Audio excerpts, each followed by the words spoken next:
যেদিন ঘুম থেকে উঠতে খুব বেশি দেরি হয়ে যায়, হাতে একদমই সময় থাকে না, সেদিন এই নাস্তাটি ঝটপট বানিয়ে নিই। আর বানানো এতটাই সহজ যে রোজ রোজ বানিয়ে খেতে মন চাইবে, আর খেতে হবে একদম তুলোর মতো নরম তুলতুলে। তো এই সুস্বাদু পরোটাটা বানানোর জন্য প্রথমেই আমি নিয়েছি লাউ।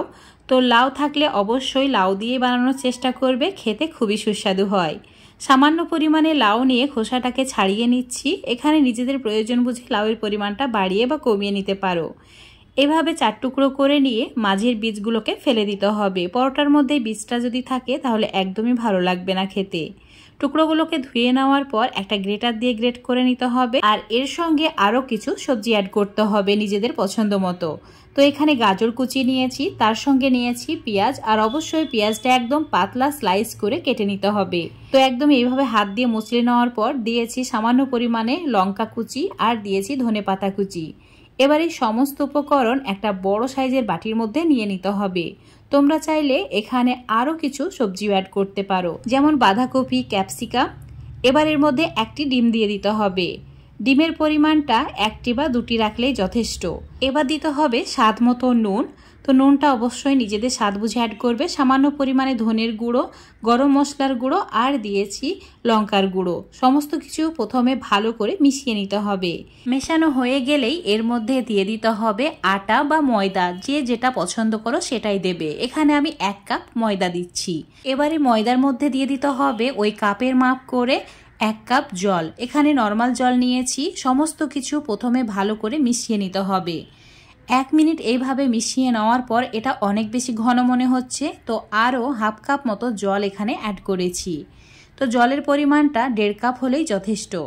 প্রথমে ভালো করে মিশিয়ে নিতে হবে, তারপর 1 মিনিট ভালো করে ফেটিয়ে নিতে হবে।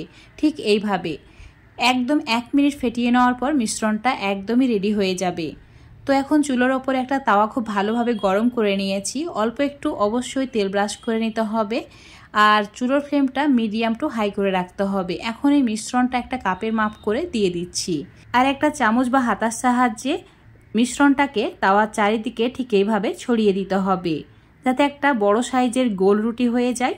তো এখন চুলোর ফ্লেমটা একদম হাই করে রাখতে হবে। এখন তোমাদের 1 মিনিট পর দেখাচ্ছি। পরোটার উপরের সাইডটা প্রায় শুকিয়ে গেছে। সামান্য পরিমাণে তেল এভাবে ছড়িয়ে দিতে হবে, তারপর তেলটাকে ব্রাশ করে নিতে হবে। এবার পরোটাটাকে উল্টে দিতে হবে। চুলোর ফ্লেমটা মিডিয়াম করে দিতে হবে। মিডিয়াম আছে এই সাইডটা খুব ভালো করে একটু সেঁকে নিতে হবে, তারপর উল্টে পাল্টে ভালোভাবে একদম লালচে করে নিতে হবে। তো এই পরোটাটা এখন রেডি হয়ে গেছে। এভাবে ভাজ করে নিচ্ছি। তোমরা তোমাদের ইচ্ছা মতো ভাজ করে নেবে। তো এখানে চৌকো করে ভাজ করে নিচ্ছি, আর বাকি পরোটাগুলো একইভাবে রেডি করে নিতে হবে।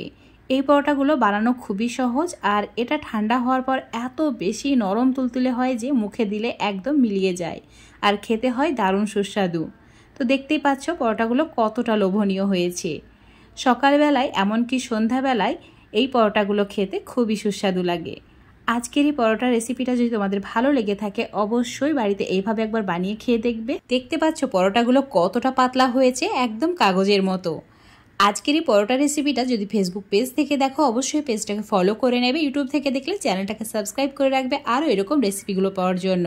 আর রেসিপিটা ভালো লাগলে অবশ্যই লাইক, শেয়ার, কমেন্ট করে দেবে। তো বন্ধুরা, যেই পর্যন্ত আবারও দেখা হবে।